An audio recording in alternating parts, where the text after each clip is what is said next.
Bon, alors pour en finir avec ce manifeste-là, C2G, moi même l'acronyme, enfin il me semble que il hurle à la face du monde la vacuité de son contenu. Enfin dès le début, moi j'ai cru un groupe de rap genre Commando de gangsters ou Commando de gogol, C2G, casseur de gueule ou j'en sais rien, avec le chiffre 2 classique à la place du déterminant. Donc depuis les astuces et les jeux de mots lamentables des rappeurs d'entrée de gamme jusqu'au plateau télé à prétention un peu plus intellectuelle, on déglingue la langue française parce que c'est dans l'air, enfin voilà. Donc non, vous voyez, c'est pas du peura, c'est du sérieux.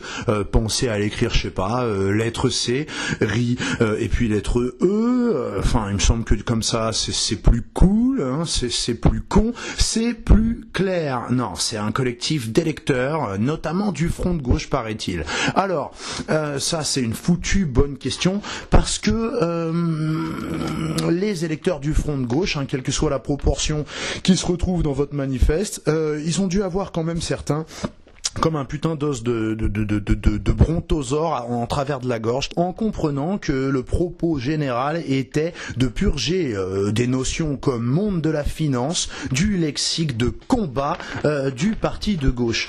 Donc déjà à l'époque, un livre de Mélenchon, c'était déjà, on est d'accord, plus ou moins, qu'ils s'en aillent tous sauf moi Mélenchon. Maintenant c'est prenez le pouvoir aux conspirationnistes. A priori, c'est plus les banksters le problème, donc on remixe le tout, qui s'en aillent tous, les conspirationnistes, les financiers, les prédateurs internationaux, attendu que vous n'existez pas, vous pouvez rester, ça gêne pas. Donc pour Hugo Chavez, s'il vous plaît, puisque la question risque de se poser bientôt, Mélenchon va-t-il être briefé par C2G afin de savoir comment défendre la reprise en main ferme du pétrole et du gaz vénézuélien par ceux qui s'en sont allés à l'époque, tous, qui s'en aillent tous, que se vayan todos, c'est un truc qui a dû se dire aussi à ce moment-là, et donc ces gens attendent à Miami avec leur patron yankee leur revanche tranquillement, ils attendent leur revanche sur les petites gens, et ils attendent la chute du dictateur. Donc vous avez fixé une ligne officielle ou non? Donc je vois moi toujours sur la page de ce conglomérat de guignols qu'ils ont démasqué le conspirationnisme de l'auteur d'un article plutôt pro-Chavez sur ces Français au Venezuela qui sont pro-Chavez, qui était paru sur rue 89. Donc quelle était la faille de cette personne? La demoiselle s'est commis devant une fresque à la gloire de Chavez en train de faire une quenelle. Alors badaboum, les voilà donc les infiltrés de la Quenelle-Staffel dont il faut se méfier car ils cherchent à diffuser leur saleté dans les rangs de la gauche. Donc à croire qu'il y a des gens dans les rangs de la gauche qui sont perméables à des gens dont on nous dit que la seule chose qui les intéresse c'est de dire du mal d'une communauté en particulier. Donc attention, ces gens douteux, ces épluchures humaines de dieudonistes, ces nazis puants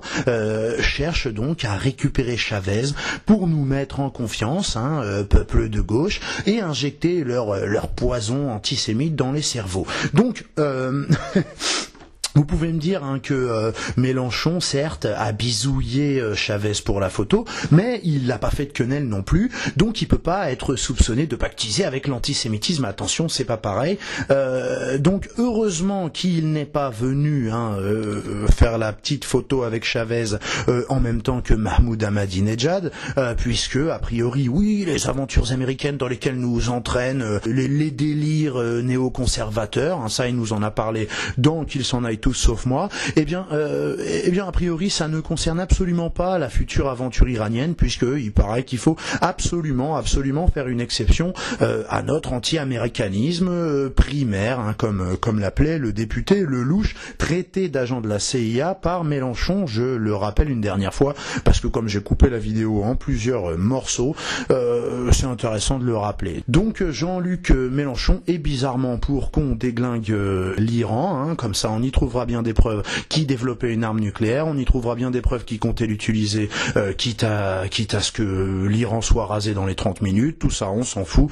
On y trouvera sûrement, comme je l'ai déjà dit, toutes les armes qu'on n'a jamais trouvées mais qui ont justifié toutes les aventures américaines contre lesquelles Mélenchon rouspétait gentiment parce que ça c'était quand même un peu classe, il faut avouer. Et donc peut-être aussi qu'on y retrouvera un tas de trucs, les preuves que René Balme est une ordure, et puis peut-être le changement, parce que s'il est pas au fond à gauche, bah il est peut-être caché quelque part en Iran, on n'en sait rien parce que on le trouve pas, et a priori bon. Passons Mélenchon qui fait des bisous à Chavez, qui reçoit donc vraiment n'importe quoi, on est d'accord, de qui qu'on soit en train de parler, ouais c'est vrai, il n'y a pas eu de quenelle, mais en revanche Chavez, il avait déjà traité George Bush de démon, il avait invité Obama à aller se récurer le cul, il avait maudit Israël, il avait prétendu qu'en Syrie, en Libye, en Iran était à l'œuvre la main sanglante et métallique des USA, donc vous étiez bien placé pour le savoir puisque vous aurez noté que la majeure partie des discours du chavézissime Hugo Chavez sont décrits partout, ici comme aux USA, comme en Israël, partout en Europe, comme quelque chose donc d'anti-américaniste primaire, de populiste, d'antisémite, et puis quoi, de conspirationniste, puisque dernièrement, vous vous rappelez bien qu'il évoque la possibilité d'avoir été empoisonné, comme d'autres l'ont peut-être été, puisqu'il est question d'exhumer Yasser Arafat, je crois que ça a été fait pour vérifier ceci ou cela. Donc, je me penche pas sur les résultats, c'est pas la question, mais a priori, il y a des gens qui trouvent ça sérieux et qui ont les moyens de l'organiser. Bon, ça doit être envisageable peut-être. En ce qui concerne Hugo Chavez, on est d'accord, c'est un horrible gorille attardé, un dirigeant voyou, même si son pays n'a pas agressé d'autres pays pour se barrer avec un butin. Souvent les voyous font ça, la différence des psychotiques, ils agressent des gens et ils se barrent avec du pétrole, de l'uranium, qu'est-ce qu'on en sait.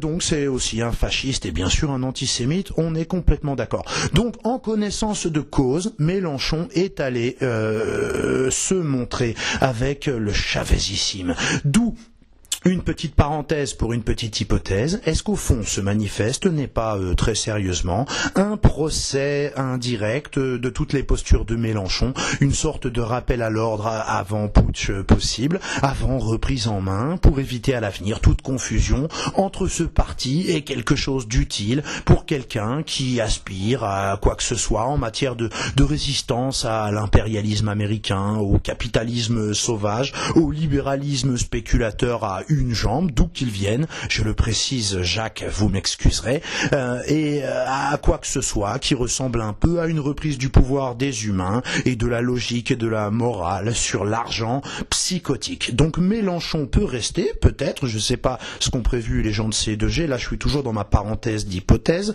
mais il y a intérêt qu'ils changent de 10. Mais oui, c'est vrai que c'était déjà des conneries ce qu'ils disaient pendant la présidentielle, mais on le sait bien, mais c'était déjà trop. Maintenant, même à gauche, il y a des gens qui s'en prennent à l'Union européenne, aux banksters. Tu vas voir qu'un jour, ils voudront sortir de l'euro, ils voudront arrêter de payer la dette, comme les Anglais, comme les Islandais respectivement, récupérer un peu de souveraineté, etc.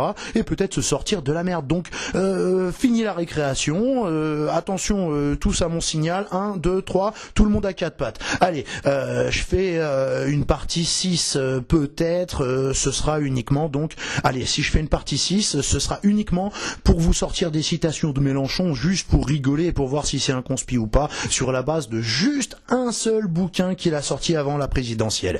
Et pour en finir donc avec ce manifeste, moi je trouve ça vraiment excellent, comme procédé, de s'affranchir comme ça de toute rigueur démonstrative, de tout souci d'argumentation, cette espèce de refus iconoclaste et soudain de la preuve. Là, toujours cette preuve, c'est chiant, on peut pas dire n'importe quoi si on s'emmerde avec ça. Donc on s'en fout les gars, bravo, vous avez raison, faut élargir ce mouvement nouveau de l'histoire de la pensée. Alors moi, et je suis sûr que les auteurs de ce manifeste manifeste vont le signer des deux mains. J'ai envie de lancer un manifeste des feignasses pour le droit à l'amalgame sans aucun argument. Et du coup, dans la foulée, on y va, comme je disais. Il y aura sûrement un manifeste des C2B, là, les crétins de base contre les tueurs en série et les chasseurs. Il y aura après un manifeste des P2B, des piliers de bistrot contre leurs ex-femmes et les femmes en général. Il y aura peut-être celui des ultra-lesbiennes radicales contre l'homophobie et l'homosexualité en général. Foire aux connards, c'est parti, on y va. Et donc sans aucune preuve non plus, hein. Une mauvaise tête, il aimait bien les mauvaises têtes Mélenchon à une époque, lancerait peut-être en légitime défense un manifeste des conspis ou assimilés conspis de force contre le CDG et la pédophilie. Voilà, c'est débile et ça repose sur rien? Eh ben absolument, mais c'est vous qui avez commencé. Et c'est ce que je vous explique depuis le début. Quant à ceux qui m'écoutent encore, eh ben chapeau bas, j'ai conscience que en fait de balade autour de la mare au connard, j'ai fait 15 fois le tour du lac de Genève avec vous. Et je vous retrouve bientôt à propos, non pas du mariage gay pour tous, mais juste au sujet de l'adoption pour tous. Je trouve ça plus intéressant et ça m'intéresse plus. Et j'aggraverai mon cas en me posant des questions. Bon, je disais quand même que techniquement, c'est vrai qu'il faut reconnaître l'exploit de m'écouter encore à 7 heures. Chapeau bas. Mais moralement, je sais pas si vous avez lu le manifeste de C2G, mais vous devriez avoir honte. À bientôt.